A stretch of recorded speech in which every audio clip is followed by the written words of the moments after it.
오늘은 이제 아무래도 검찰, 법원, 기타 등등 관련해서 가장 주목받고 있는 사건은 이제 이 국민의당에서 증거를 조작한 이게 이제 전대매문이라고 제가 표현한 이유는 뭐냐면 물론 과거에도 신뢰받을 수 없는 나중에 보니까 많았죠. 네, 많았죠. 이번 선거에서도 많았었고. 근데 이제 당내 자체 제작은 이거는 자체 보통은 이제 연기자를 섭외한다든가 외부에 누군가를 회유한다든가 등등인데 자체 제작의 경우는 제가 생각해 보니까 없었죠. 네. 하다못해 김대엽 사건 같은 경우도 외부 조작이었었죠. 그러니까 이제 선수를 섭외하는 거거든요.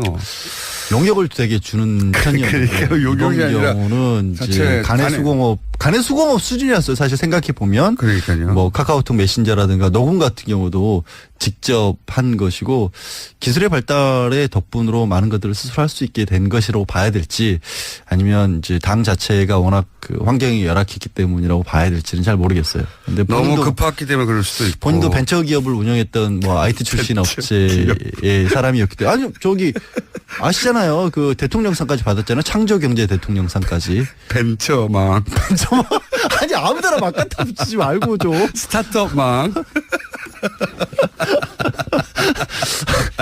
오늘 몇 개야 얘기가. 네, 신생망 예. 알겠습니다. 골목 상권망 애들 중소망을 하고요. 예, 일단 그렇게 하고 제가 중요한 게 아니에요. 사실은 네. 지금 상황이. 자, 이게 혐의가 법적으로는 어떤 걸 위반한 겁니까? 공직선거법상 허위사실 공표죄를 당장 적용을 할 수가 있겠죠. 그리고 일단 문유정 씨에 대한 거를 적용을 했기 때문에 네. 후보자 가족 비방죄도 갈 것 같아요. 후보자 비방죄. 왜냐하면 직계 비속에 대한 허위사실 유포가 들어가기 때문에. 저희는 공직선거법상 허위사실 유포와 관해서는 굉장히 마음이 아프시죠? 저보다 더 전문가일 것 같아요. 굉장히 조예가 이거 보통 변호사들은 이거 다룰 기회가 많지는 않거든요. 예. 예. 저는 뭐 지난 10여 년 가까이 굉장히 조예가 깊은 근데 아니 근데 뭐 전문가로서 갑자기 제가 부끄러워지기도 하고 여태까지 다뤘잖아요. 이거 내리 다뤘을 텐데 저 불러서 무슨 얘기를 하겠다고. 법적인 걸 한번 따져보자는 거죠. 따져봤을 것 같은데 이미. 저는 따져봤어요. 그러니까 제 경험상 이것은 실형은 명백합니다. 최소한 3년 정도까지는 가능할 거 이미 드러난 사실만으로도. 최소한 3년 맞습니다. 책임의 범위가 어디까지 갈 것이. 이건 집행유예가 안 나옵니다. 후보자 비방죄 같은 경우는 7년 이하거든요. 예. 예, 후보자 비방죄는 7년 이하고 공직선거법상 허위사실 유포만 가도 5년 이하고.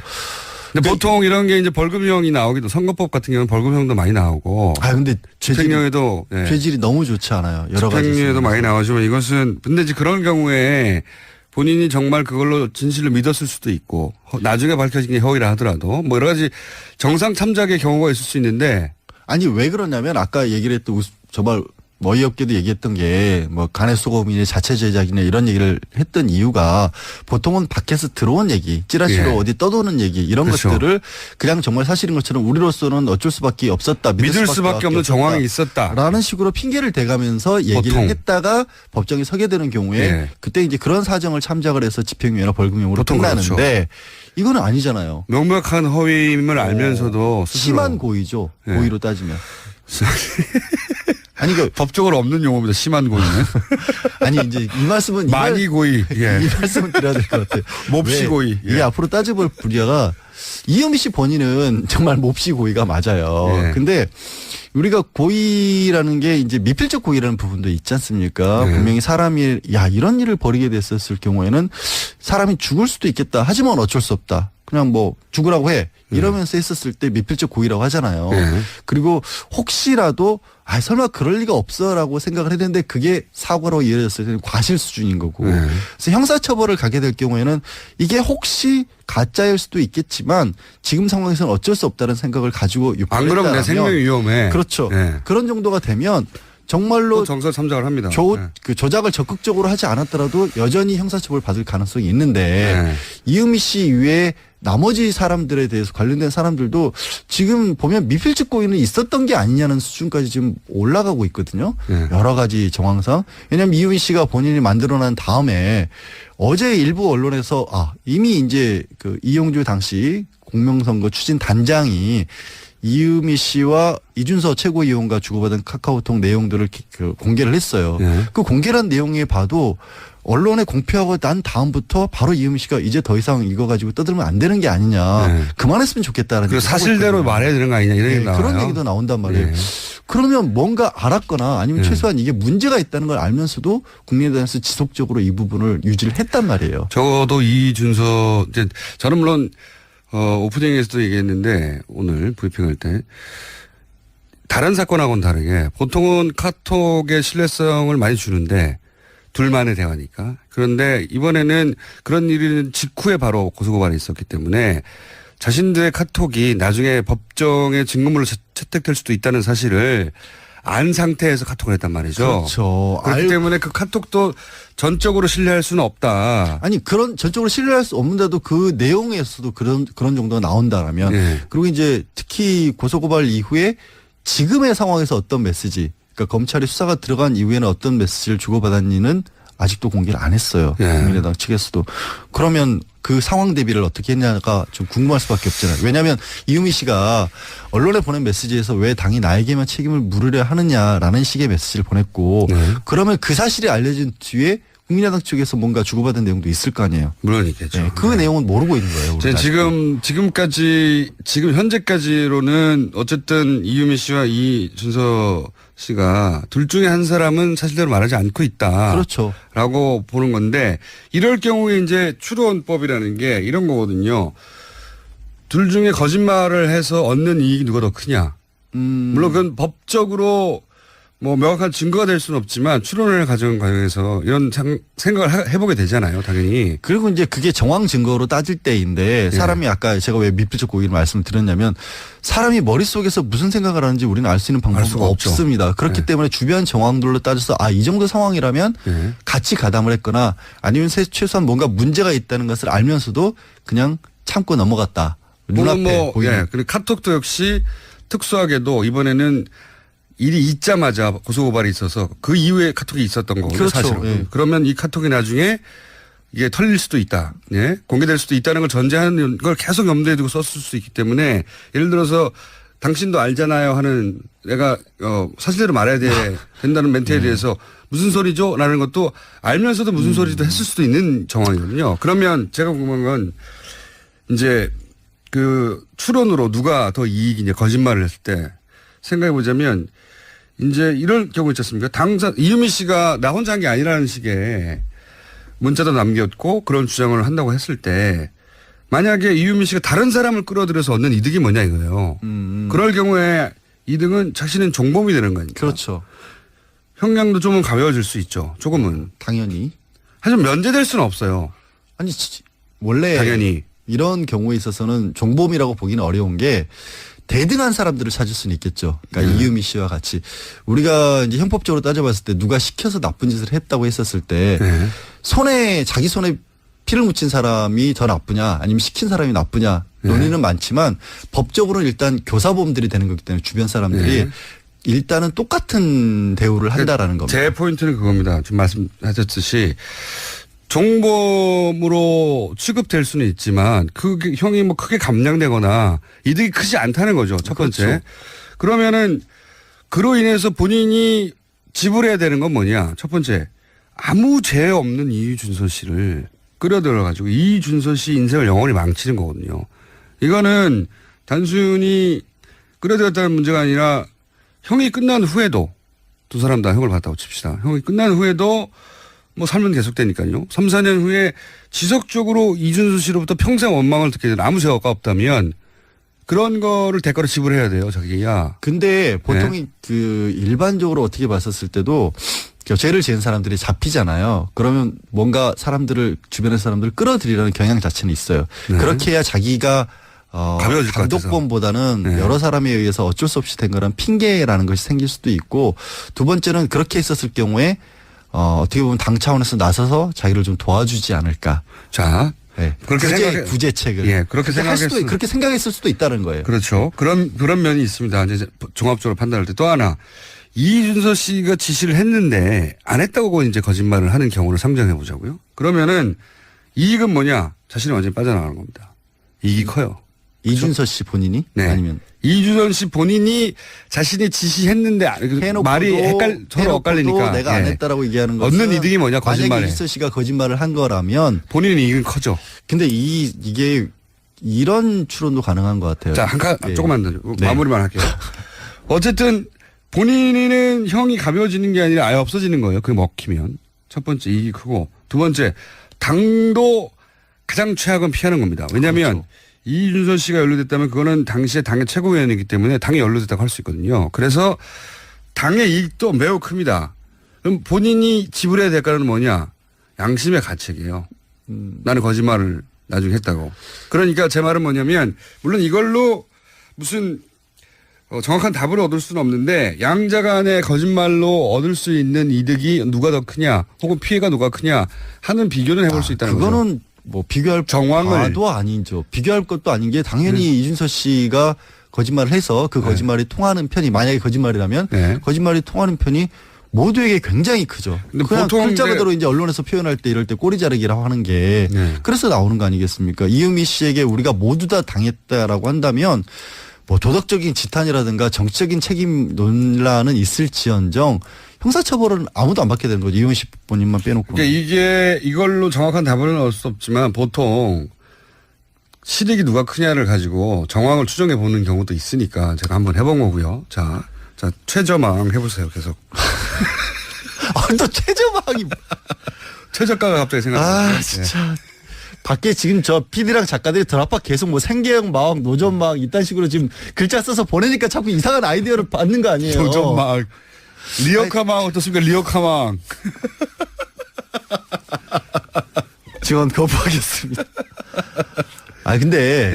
근데 지금 말씀하신 부분이 왜 가능성이 있냐면 이런 거를 직접적인 지시를 하는 경우는 없어요. 만약에 지시를 했더라도 증거를 이렇게 저렇게 만들어 와라라고. 바보가 아닌 이상. 정말로 그런 걸 더더군다나 증거까지 남겨가면서 그런 걸 하더라도 말로 하죠. 어제 말로. 검찰에서 압수수색을 했지만 자택이나 사무실에서도 저는 100% 나올 건 없다라고 저도 봐요. 그렇게 생각합니다. 다만 이렇게 얘기를 했을 수 있죠. 50일을 준비할 수 있었는데요.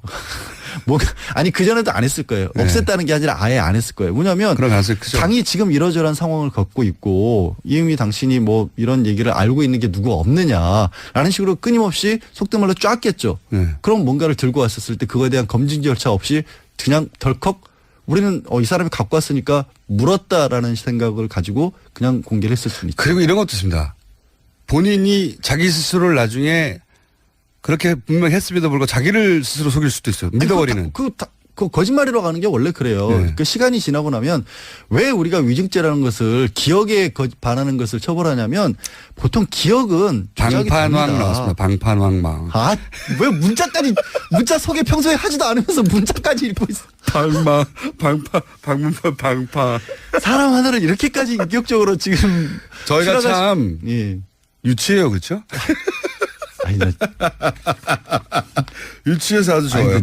저는 사실은 이거를 오다가 이미 소개는 다 됐었고 끊임없이 다뤄지는 가운데 왜 그 누구도 국민의당에서도 문준영 씨에 대해서는 제대로 된 사과를 하는 모습을 찾은 것 같아요. 피해자한테는. 그러니까 저는 그게 제일 화가 나요. 진짜로. 왜 다른 모든 사안은 피해자 중심으로 얘기하는데 왜 이 사안은 그렇게 얘기 안 하는지 모르겠어요. 그러니까요. 지금 문준영 저는 정말 화가 나더라고요. 처음에 알았을 때부터 누가 어떤 것보다 관심을 떠나서 문준영 씨 무슨 죄가 있어요. 계속해서. 문준영 씨에게 감정이입하셨어요? 아니 아버지 잘못 만난 죄밖에 없는 거잖아요. 아니 그거를 그리고 저 국민의당에서도 들었을 때 중소망이다 보니까 평소 나도 시달리다 보니까 그런가? 대기업 망들에 시달리다 보니까 약자의 감정이입하셨군요. 아니 지금 특검 얘기를 꺼내는 순간 무슨 생각이 드냐면 특검이라고 하는 유사 망도 나왔어요. 진짜 문자 그만 읽으시라고. 망으로까지는 말할 수 없다. 정말 유치해. 유치해서 좋아요. 아니 그러니까. 또 하나 있습니다. 그것도 동의하고요. 제가 이 얘기 끝낼게요. 특검이라는 얘기를 국민의당에서 꺼냈는데 박지원 전 대표가 특검이라고 하는 것은 고위공직자의 비리나 의혹에 대한 것을 일반 검찰에서 맡길 수가 없기 때문에 검찰의 영향력을 행사할까 봐 그 바깥에서 별도의 검찰을 설치를 해서 수사를 하자는 거 아니에요. 전제가 고위공직자의 비리 의혹인데 일단 그 당시에 받았을 때 문재인 현재는 대통령이지만 그때 당시 대통령도 아니었고 후보였고 더구나 문재인 씨는 그냥 민간인이라고 봐야 되는 거죠. 특히 특혜를 받았을 즈음에는 그래요. 민정수석이었을까요? 민정수석이었기 때문에 특혜를 받았다고 치면 과연 그때 당시에 알잖아요. 그러니까 박지원 전 대표도 그러니까 제가 서운한 건 뭐냐면 우리도 정치인들도 주변 사람들께 평판이라는 게 있지 않습니까? 서로 자기네들끼리는 다 안단 말이에요. 솔직히 우리도 뒷담화라고 하는 얘기들이 있잖아요. 그리고 그런 일이 벌어질 만한 상황인지 아닌지를 뻔히 알 만한 사람들이 국민의당 내부는 있었을 거예요. 그러면서도 불구하고 문희정 씨에 대해서 그렇게 집요하게 물고 넘어졌고 그런 일이 이어지다가 마지막에는 결국에는 찾다 어떻게 보면 강요 내지는 밑에 사람들로서는 뭐라도 한 건 해야 될 만한 분위기가 만들어졌으니까 이유미 씨가 이런 일까지 저지른 게 아니라는 생각을 저는 벗어날 수가 없어요. 그게 너무 화가 나요, 진짜. 자, 그럼 법적인 부분만 예. 정서적 토론을 그만하시고요. 죄송합니다. 감정입이 자꾸 법적인 부분 요거 하나 궁금합니다. 뭐냐면 제가 이제 어제부터 계속 주목하는 부분인데 그 내용 녹취 내용에 보면 이은미 씨가 개인으로 알 수 없는 내용들이 있어요. 예. 수석의 딸, 사회수석의 딸이 또래고 뭐 기타 등등 은행원이고 뭐 등등. 누군가 정보를 줬을 수 있어요. 기본 소스를. 만약에 그렇게 누군가가 기본 소스 혹은 뭐 정보를 주었다. 개인정보 유출이 될 수가 있죠. 개인정보 준 것을 가지고 뭐 그것이 개인정보 유출인 정보를 알면서 그런 걸 만들었다. 이 경우에는 뭐가 적용됩니까? 개인정보 유출 말고. 개인정보 유출 말고, 그러고 보니까 역시 전문가시네요. 이쪽 방면에서 46%에 있었어. 거기서 검찰이 수사에 어떻게 보면 실마리를 찾을 수 있을 것 같아요. 저는 왜냐하면 조작을 할 수 있었다는 건 조작의 근거 사실을 줘야 되고 이유미 씨가 그거를 알 수 있었을 만한 위치에 있지 않잖아요. 그렇죠. 본인도 공무원도 그럼 알만한 사람이 누군가 줬다는 알만한 사람이 누군가 그걸 루트를 타면 되거든요. 때문에 시나리오의 소재를 제공을 해준 거거든요. 그러면 이런 기본적인 사실들을 당에 내지는 이유미 씨에게 쭉 뿌리고 이런 것들을 알만한 사람을 찾아봐라고 지시한 사람이 누구냐라고 알 수 있겠죠. 그걸 갖다 준 사람이 있고요. 네. 그걸 토대로 만들었고 그 사람에게 제공을 했겠죠. 그러면 그 사람은 여기에 연루될 수밖에 없는 거거든요. 그렇죠. 그 사람이 악마네. 그 사람이 지시자거나 최소한 방조자거나 압박자거나 관련이 있는 거죠. 근데 이제 그게 한 축입니다. 아시겠지만 팀 단위로 움직이잖아요. 네. 그 대선 때는 보통 그러니까 우리가 쉽게 표현해서 팀이라고 부를 수 있는 공명선거 추진단이라고 공적인 이름이 있지만 네. 그 밖에도 이러저러한 팀들이 여러 가지 움직이고 비선도 있고 뭐 네.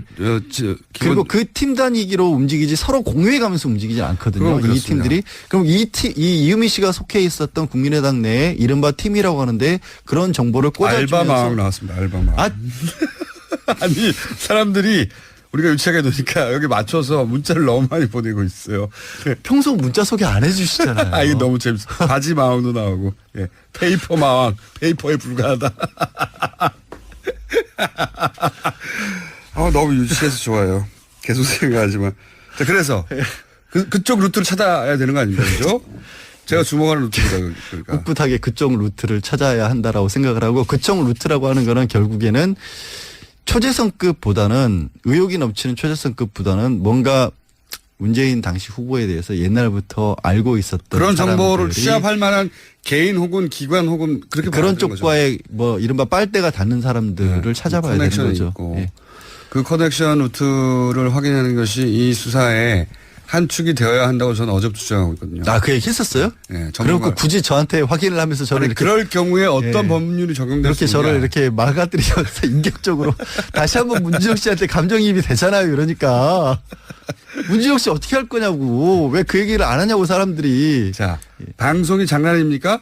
라고 문자도 화나신 분이 화나신 건지 아니면 좋아서 보내신 건지 모르겠는데 네, 저희가 이렇게 방송을 하고 있습니다. 원래부터 저는 연루됐을 뿐입니다. 정말로. 연루됐을 뿐입니다. 억울하게 엮였습니다. 오늘 나온 것 중에 이제 중소마항을 넘어가는 건 없어요. 지금 그렇다고 해서. 무슨 얘기 할 것도 없었어요. 사실은. 자, 이게 만에 하나 지금 국민의당은 전면적으로 부인하고 있고 당연히 그리고 그렇지 않을 가능성도 상당히 높아 보이긴 하나 현역 의원이 일부라도 연루됐다면 어떡합니까? 어떻게 됩니까? 당선 무효형이 나올 가능성이 굉장히 높아지는 거죠. 엄청나게 높아지죠. 공직선거법상 100만 원 이상이면 본인이 몰랐다고 하면요. 본인이 몰랐다는 게 무슨 말씀이에요? 제 말은 뭐냐면 누군가 연루됐는데 본인이 그걸 가지고 기자회견을 하거나 주장을 하거나 왜냐하면 30여 차례나 있어요. 그러니까 그게 아까 내내 설명을 드린 게 그거예요. 네. 몰랐다고 할 경우에. 몰랐다고 하는 거는 당연히 몰랐다고 하겠지만 정황상 이 사람이 최소한 뭔가 문제가 있다라는 것을 인지를 하면서도 조금이라도 인지를 하면서도 지금 상황이니까 어쩔 수 없다. 나도 해야 된다. 그러니까 저 사람을 떨어뜨리기 위해서라면 떨어뜨리기 위해서 공격하기 위해서라면 이 사실을 쓸 수밖에 없다라고 판단을 내렸다라는 정황이 나오면 이 사람은 미필적 고의가 될 수 있다는 거죠. 그러니까 조작 사실과 네. 허위 사실을 유포한다는 것은 다릅니다. 네. 그렇기 때문에 이게 조작된 걸 몰랐다고 할지라도 허위일 가능성을 충분히 알면서도 유포에 적극적으로 가담을 했다라면 그 사람도 처벌 가능성이 있다라는 거죠. 그렇군요. 그렇기 때문에 이용주 단장이 본인도 이게 3년까지 처벌받을 수 있는 건데 내가 얼마나 철저하게 검증을 했겠느냐라는 얘기를 끊임없이 언론에 하는 겁니다. 하지만 철저하게 검증했다고 할 만한 정황이 너무 없어요. 카톡도 안 들어봤다라는 거잖아요. 본인도 단장이면서도. 그러니까 본인은 지방에 있으니까 못 들어보셨다라는 거죠. 그건 그 이유는 말이 안 되고요. 그렇죠. 너무 바빠서라면 모르겠는데 지방은 말이 안 되고요. 카카오톡으로 받아보면 되니까. 카카오톡 어차피 그 원래 파일도 카카오톡으로 받은 거였어요. 지방은 말이 안 되고 너무 바빴다는 거는 이제 그건 이해할 수 있죠. 그건 이해할 수 있는 이유인데 지방은 말이 안 되는 것 같고 그리고 본인이 그러면 한 번도 안 들어보고 했다는 거니까. 발표 이후에 네. 그날 처음 들어보셨다는 거죠. 그러니까 본인이 기본적으로 검찰이고 그렇기 때문에 검찰이 어디를 파고들지 아니까 거기에 최적화된 답변을 아직 지금은 하고 있다고 봐야 되겠죠. 근데 네. 제가 봤을 때는 출신이었고. 그 검찰 출신, 언론 출신들이 많이 계세요. 그 공명선거 추진단에도. 그런 분들도 일부러 안 들어본 것 같아요.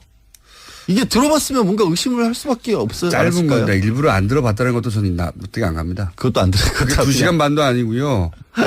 몇 분짜리인데 그거를 굳이 일부러 끝까지 나는 안 들을 테야. 이거는 굉장히 강한 의지가 필요합니다. 저는 그거는. 아니, 들어보면 뭔가 이상하다는 거를 나중에 반론하기가 어려워질 수도 있으니까. 그렇지 않고서 어떻게 이런 일이 벌어지는지 이해가 안 간다는 측면에서 제가 말씀드린 거예요. 알겠습니다.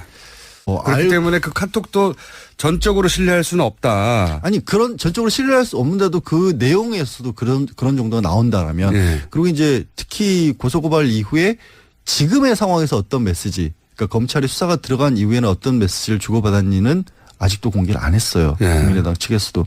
그러면 그 상황 대비를 어떻게 했냐가 좀 궁금할 수밖에 없잖아요. 왜냐하면 이유미 씨가 언론에 보낸 메시지에서 왜 당이 나에게만 책임을 물으려 하느냐라는 식의 메시지를 보냈고 네. 그러면 그 사실이 알려진 뒤에 국민의당 측에서 뭔가 주고받은 내용도 있을 거 아니에요. 물론 있겠죠. 네. 그 내용은 모르고 있는 거예요. 지금 현재까지로는 어쨌든 이유미 씨와 이준서 씨가 둘 중에 한 사람은 사실대로 말하지 않고 있다. 그렇죠. 라고 보는 건데 이럴 경우에 이제 추론법이라는 게 이런 거거든요. 둘 중에 거짓말을 해서 얻는 이익이 누가 더 크냐. 물론 그건 법적으로 뭐 명확한 증거가 될 수는 없지만 추론을 가져온 과정에서 이런 생각을 해보게 되잖아요. 당연히. 그리고 이제 그게 정황 증거로 따질 때인데 사람이 아까 제가 왜 미필적 고의를 말씀을 드렸냐면 사람이 머릿속에서 무슨 생각을 하는지 우리는 알 수 있는 방법은 없습니다. 그렇기 때문에 주변 정황들로 따져서 이 정도 상황이라면 같이 가담을 했거나 아니면 최소한 뭔가 문제가 있다는 것을 알면서도 그냥 참고 넘어갔다. 눈앞에 보이는. 그리고 카톡도 역시 특수하게도 이번에는 일이 있자마자 고소고발이 있어서 그 이후에 카톡이 있었던 거거든요. 그렇죠. 사실은. 예. 그러면 이 카톡이 나중에 이게 털릴 수도 있다. 예? 공개될 수도 있다는 걸 전제하는 걸 계속 염두에 두고 썼을 수 있기 때문에 예를 들어서 당신도 알잖아요 하는 내가 사실대로 말해야 된다는 멘트에 대해서 무슨 소리죠? 라는 것도 알면서도 무슨 소리도 했을 수도 있는 정황이거든요. 그러면 제가 궁금한 건 이제 그 추론으로 누가 더 이익이냐 거짓말을 했을 때 생각해 보자면 이제 이럴 경우 있지 않습니까? 이유미 씨가 나 혼자 한 게 아니라는 식의 문자도 남겼고 그런 주장을 한다고 했을 때 만약에 이유미 씨가 다른 사람을 끌어들여서 얻는 이득이 뭐냐 이거예요. 그럴 경우에 이득은 자신은 종범이 되는 거니까. 그렇죠. 형량도 좀은 가벼워질 수 있죠. 조금은. 당연히. 하지만 면제될 수는 없어요. 아니 원래 당연히. 이런 경우에 있어서는 종범이라고 보기는 어려운 게 대등한 사람들을 찾을 수는 있겠죠. 그러니까 이유미 씨와 같이 우리가 이제 형법적으로 따져봤을 때 누가 시켜서 나쁜 짓을 했다고 했었을 때 자기 손에 피를 묻힌 사람이 더 나쁘냐 아니면 시킨 사람이 나쁘냐 논의는 많지만 법적으로는 일단 교사범들이 되는 거기 때문에 주변 사람들이 일단은 똑같은 대우를 한다라는 겁니다. 제 포인트는 그겁니다. 지금 말씀하셨듯이 종범으로 취급될 수는 있지만 그 형이 뭐 크게 감량되거나 이득이 크지 않다는 거죠. 첫 번째. 그렇죠. 그러면은 그로 인해서 본인이 지불해야 되는 건 뭐냐. 첫 번째. 아무 죄 없는 이준서 씨를 끌어들여 가지고 이준서 씨 인생을 영원히 망치는 거거든요. 이거는 단순히 끌어들였다는 문제가 아니라 형이 끝난 후에도 두 사람 다 형을 봤다고 칩시다. 형이 끝난 후에도 뭐 삶은 계속되니까요. 3, 4년 후에 지속적으로 이준수 씨로부터 평생 원망을 듣게 되는 아무 죄가 없다면 그런 거를 대가로 지불해야 돼요. 자기야. 근데 보통 그 일반적으로 어떻게 봤었을 때도 죄를 지은 사람들이 잡히잖아요. 그러면 뭔가 사람들을 주변의 사람들을 끌어들이려는 경향 자체는 있어요. 네. 그렇게 해야 자기가 가벼워질 것 단독범보다는 네. 여러 사람에 의해서 어쩔 수 없이 된 거란 핑계라는 것이 생길 수도 있고 두 번째는 그렇게 있었을 경우에 어떻게 후적 비방죄도 갈 것 같아요. 후보자 비방죄. 왜냐하면 직계 비속에 대한 허위사실 유포가 들어가기 때문에. 저희는 공직선거법상 허위사실 유포와 관해서는 굉장히 조회가 마음이 아프시죠?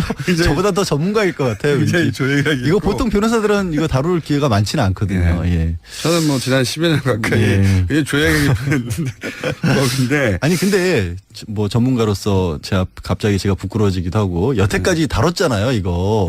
내리 다뤘을 때도 저 불러서 무슨 얘기를 하겠다고. 법적인 걸 한번 따져보자는 거죠. 따져봤을 것 같은데 이미. 저는 따져봤어요. 그러니까. 제 경험상 이것은 실형은 명백합니다. 최소한 3년 정도까지는 가능할 거 이미 드러난 사실만으로도. 최소한 3년 맞습니다. 책임의 범위가 어디까지 갈 것이. 이건 집행유예가 안 나옵니다. 후보자 비방죄 같은 경우는 7년 이하거든요. 예. 예, 후보자 비방죄는 7년 이하고 공직선거법상 허위사실 유포만 가도 5년 이하고. 근데 보통 이런 게 이제 벌금형이 나오기도 선거법 같은 경우는 벌금형도 많이 나오고. 근데 집행유예도 죄질이 너무 좋지 않아요. 여러 가지. 집행유예도 많이 나오지만 이것은 근데 이제 그런 경우에 본인이 정말 그걸로 진실을 믿었을 수도 있고 나중에 밝혀진 게 허위라 하더라도 뭐 여러 가지 정상 참작의 경우가 있을 수 있는데 아니 왜 그러냐면 아까 얘기를 했던 정말 어이없게도 얘기했던 게 뭐 간의 수고범이냐 자체 제작이냐 이런 얘기를 했던 이유가 보통은 밖에서 들어온 얘기 찌라시로 어디 떠도는 얘기 이런 그렇죠. 것들을 그냥 정말 사실인 것처럼 우리로서는 어쩔 수밖에 없었다. 믿을 수밖에 없는 정황이 있었다. 라는 식으로 핑계를 대가면서 얘기를 보통. 했다가 법정에 서게 되는 경우에 그때 이제 그런 사정을 참작을 해서 집행유예나 벌금형으로 끝나는데 그렇죠. 이거는 아니잖아요. 명백한 허위임을 알면서도 스스로. 심한 고의죠. 고의로 따지면. 아니 그 법적으로 없는 용어입니다. 심한 고의는.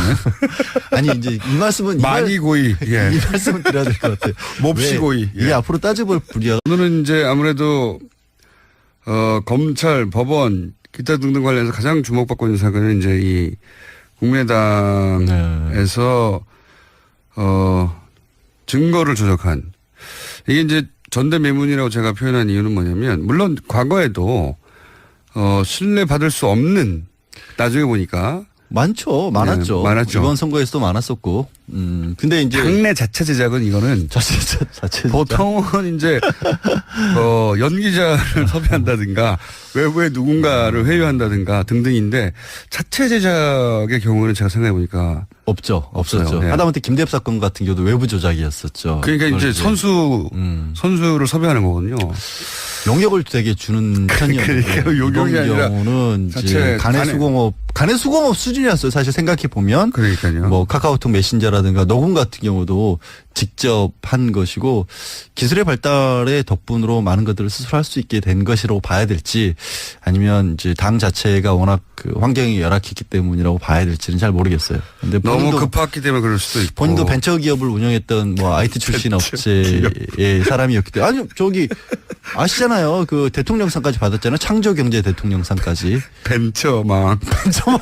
아니 아무데나 막 갖다 붙이지 말고 좀. 스타트업망.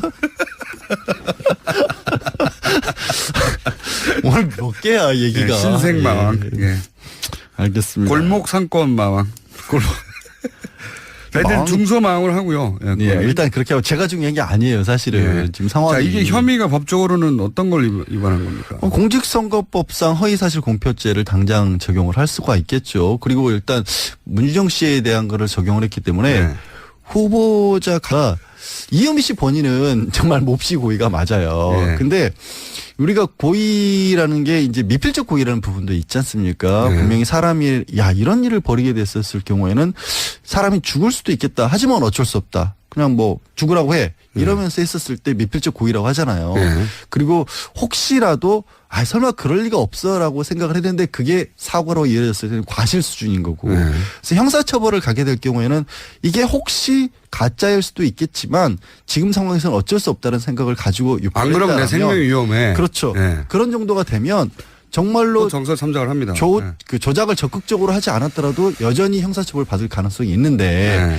이은미 씨 이외에 나머지 사람들에 대해서 관련된 사람들도 지금 보면 미필적 고의는 있었던 게 아니냐는 수준까지 지금 올라가고 있거든요. 네. 여러 가지 정황상. 왜냐하면 이은미 씨가 본인이 만들어낸 다음에 어제 일부 언론에서 이미 이제 그 이용주 당시 공명선거 추진 단장이 이은미 씨와 이준서 최고위원과 주고받은 카카오톡 내용들을 공개를 했어요. 네. 그 공개한 내용에 봐도 언론에 공표하고 난 다음부터 바로 이은미 씨가 이제 더 이상 이거 가지고 떠들면 안 되는 게 아니냐. 네. 그만했으면 좋겠다는 그 사실대로 말해야 되는 거 아니냐 이런 얘기 나와요. 그런 얘기도 나온단 말이에요. 네. 그러면 뭔가 알았거나 아니면 네. 최소한 이게 문제가 있다는 걸 알면서도 국민의당에서 지속적으로 이 부분을 유지를 했단 말이에요. 적어도 이준서 이제 저는 물론 오프닝에서도 얘기했는데 오늘 브리핑할 때 다른 사건하고는 다르게 보통은 카톡의 신뢰성을 많이 주는데 둘만의 대화니까. 그런데 이번에는 그런 일이 직후에 바로 고소고발이 있었기 때문에 자신들의 카톡이 나중에 법정의 증거물로 채택될 수도 있다는 사실을 안 상태에서 카톡을 했단 말이죠. 그렇죠.